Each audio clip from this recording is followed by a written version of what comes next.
In today's episode, we're going to talk about impulse spending. This is when you walk into a shop or you walk into a supermarket and you leave with something that you had not walked in intending to buy. That is impulse spending. And in this episode, we're looking at ways to reduce impulse spending and why do we actually impulse spend? What causes this? Because in our mind, we know that this is not what we had intended to buy, but in that moment while we are there, we feel like, I absolutely need this. And then by the time the months, you're like, oh, I spent on this, I spent on that. I hadn't actually intended to, but I felt like I needed. Why do we do this? And how can we reduce the incidents that this happens? Welcome to the Personal Finance and Coffee Podcast. I'm your host, Gabriela. On this podcast, we talk all things money and finances. Learning how to manage our money and make it grow is a skill that can be learned, that we can get better at. In our environment, money is kind of like a taboo topic. So on this podcast, let us have the conversations. Let us dig deep into how does this really work. We're going to have guests and learn from each other. I encourage you to listen and enjoy the podcast. Remember, you are the CEO of your money. No one else can manage the money for you. Welcome to today's episode, and today we are looking at impulse buying. In the past, it only used to be when you go to the supermarket. Now you can be scrolling on Jumia or on Instagram and you find someone selling something and you feel like you absolutely need it, and then you can buy it immediately. You just need to have your Visa or your mobile money on your phone. So this is something that some people may look at as okay, but if you find that you're in a position where you don't like this, if it happens to you, just like it happens to me, and it's something I'm also trying to counter. So if it happens to you and you feel like this is something that I want to work on, let's get into why it happens and how to stop it. Impulse spending is when you buy something you had not intended to buy in the beginning. And it's not exactly something that you should always try to suppress. It's not entirely negative, because when we feel like we want to buy something, it shows that there is a gap that we want to fill. There's a void that we're trying to fill. And the way that marketing does it is that it shows us that what we want to buy is going to fill this void. So impulse buying should not only be looked at as negative, because if you feel like this is negative, this is bad, I absolutely have to stop, then you will have a season where you will stop for the short term, and then you will go back to buying impulsively, and then you just have a cycle that is not healthy. That is impulse spending. The first step is to actually understand that this is what you want. If what you want is to stop, decide on why. Why do you want to stop impulse spending? Is it because you now realize that maybe I have a child coming, maybe I'm expecting, and I need to adjust on how I'm spending because there's an additional person coming to the family? Maybe you have a hospital bill to save for. Maybe suddenly your income has reduced and now you have to adjust, or you just want to work towards saving more money. Decide on why you want to stop so that the next tips that I'm going to share are able to help you take action on this decision to stop impulse buying. The first step to reduce impulse buying is to understand what triggers you. When you spend on things that you hadn't planned, usually it happens because we are triggered. Personally, I'm triggered when I'm excited. I'm like, oh my gosh, this has been a good day. I need to give myself a treat. You can also be triggered when you've had a long day, when you've had a difficult day and you need like some comfort food, or you need to go shopping to just feel better. You can also be in a place where you're triggered by you're bored, you know. You can also be triggered by people pleasing. Someone wants this and you're trying to keep up with your friends or your family. So understand your trigger so that you're aware that this is what triggers me. Now, when you're aware, then you're able to find ways to counter it, to find ways to replace it with things that are more healthy ways to respond. So if I'm excited, I can find another way to respond to this emotion. Maybe I can say, oh, it has been a good day, let me go home. Maybe do something I don't usually do, read a fiction book or watch a movie or watch a series. For me, those are things that I enjoy. So find something that does not involve spending money that can replace that trigger once you're aware of it.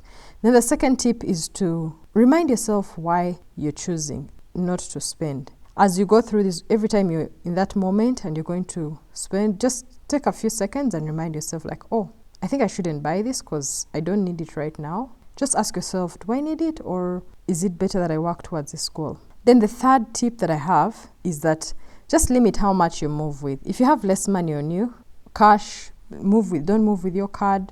Don't move with, maybe move with a line that doesn't have the option of getting a Momo loan. When you move with less money, it reduces the chances of being impulsive. Then the fourth area is to observe if social media creates a desire to spend. If by you scrolling on Instagram creates a desire of, I actually need this, or I need that kitchen gadget that chops onions because it looks so cool, or I need whatever social media marketing does and makes you feel like you need that, observe if it's actually affecting you, and then you can select the accounts that you don't want to follow anymore.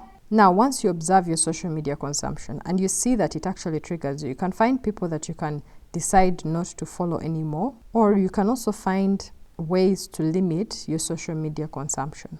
Then the next tip that I have is you can build contentment activities. You can build activities that make you feel gratitude and contentment around the life that you already have, rather than the constant yearning to go to places or to spend money that will fill that void. Because you can also have fun without necessarily spending. For instance, if you're grateful for the life that you have and you decide to stay home and maybe watch a movie with family or with friends, or to play games. I'm using these examples because personally these are things that I find fun, that I find enjoyable. So when I have more of those moments, then I have the less urges to go to a restaurant and spend money there. That's my impulse spending usually. I go to coffee shops. So just find what in your life makes you happy that you can do that doesn't require spending money. Another tip that I have is that you can change your attitude from looking at it as, no, I don't want to buy this item ever, I can't buy it, it's an impulse purchase. Rather than looking at it like you're restricting yourself, you can simply say that I can buy it later, but right now I'm choosing not to because I want to save up for something else. So you adjust your mind that this is temporary, it's not forever, because the time will come when you can actually buy what you want to buy. But in this season, you're choosing to do different. Now, the next tip that I have to reduce impulse spending is that you need to allocate money for you to spend on what you want. Just have money. If you can have it in your budget, just set aside money just to spend. If you restrict yourself, then you will end up rebelling and just spending because you're feeling like you're not enjoying your life and then you're working so hard. Have that money that you set aside to actually spend and enjoy, so that if you have impulse purchases within a range, then you're able to do that. Then another tip that I have is that limit the occasions of temptations. If you're going shopping, leave the house when you've eaten food, so that you don't have to go out and then you realize that you're buying stuff and now you're hungry, then you have to eat at a restaurant. Try to limit temptations, things like that. So if you find that walking window shopping is a trigger for you because then you feel like, now I need all these things, then don't go. If you feel like going online and scrolling creates a temptation that you'll see things that you feel like you need, limit those occasions so that you have less chances to impulse spend. Then another tip that I have to reduce impulse spending is that just wait 24 hours before you buy. When you have a craving and you feel like, oh my gosh, I absolutely need this. There are times when I go through a restock or I go through a place that has books and I feel like this is such an amazing book. It's going to, I like books. Sometimes I feel a craving to buy the books. When I wait 24 hours, sometimes I reevaluate. I'm like, but do I really need that book? Is there a soft copy book, or is there an audio book, or can I find it on the streets for 10K? When you wait 24 hours, the craving reduces and then you can decide if you actually really need it. Then the other tip that I have to reduce impulse spending is that you can have a season where you put like a spending freeze. And then you decide that in this week, I will only spend on essentials, food, transport, and that's it. When you're having this spending freeze, it's also an experiment because you start to realize as you go through the day, this urge of, now it's 3 o'clock and I'm bored, I'm tired, I just want to eat something nice. Then you realize that you're having a crave to eat something like junky. This is coming from a place of you're just tired. Maybe you're feeling a little hungry, but not very hungry because you had lunch. That's just an example that I can give. Or it's an evening and you're like, it's Friday evening. Why don't I go out and have some fun? And you start to, but then you remember that you had a spending freeze. So if you create a spending freeze for like a week, you start to become aware of what your spending triggers are. Another tip that I have is that you can make a wish list for all the things that you want. Every time you feel like, I really want that item, or I want that cloth, or those shoes, or something. Make a list of all those items, like a wish list, And then you're like, okay, let me make a list, and maybe I will come back to it as I feel ready, or if I still feel like I actually want them. Because sometimes you feel like, oh, I need this, and then as time goes by, like, I actually don't need it that much. I can do without it. But if you had already bought it, and then it ends up sitting in the house and you haven't used it, and you're like, what was the whole point? And then you start feeling like, I wasted money. Yeah, so it adds up over time. So make a wish list, and then you can think about it. It's kind of similar to the one of the 24 hours to decide. They kind of go hand in hand. Then this is my last tip, and I found this one very interesting. And they're saying that when you're looking at something, ask yourself, would you rather have this item in your house, or would you rather have this money? Just take a scenario that someone came and they had these new pairs of sneakers, and someone said, can I give you these shoes, or can I give you the money? What would you choose? Would you still choose the shoes, or would you choose the money? That should tell you if you really want the item, or if you'd rather have the money remain on your account. I found that one so interesting.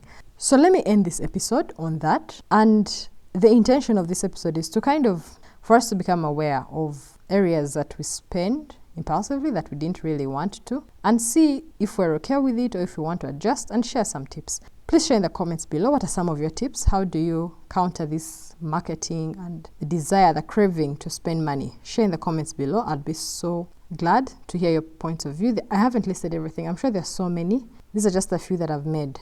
If you found value in this episode, you can like the episode and subscribe so you don't miss the next episode. I'll see you in the next one. Bye-bye.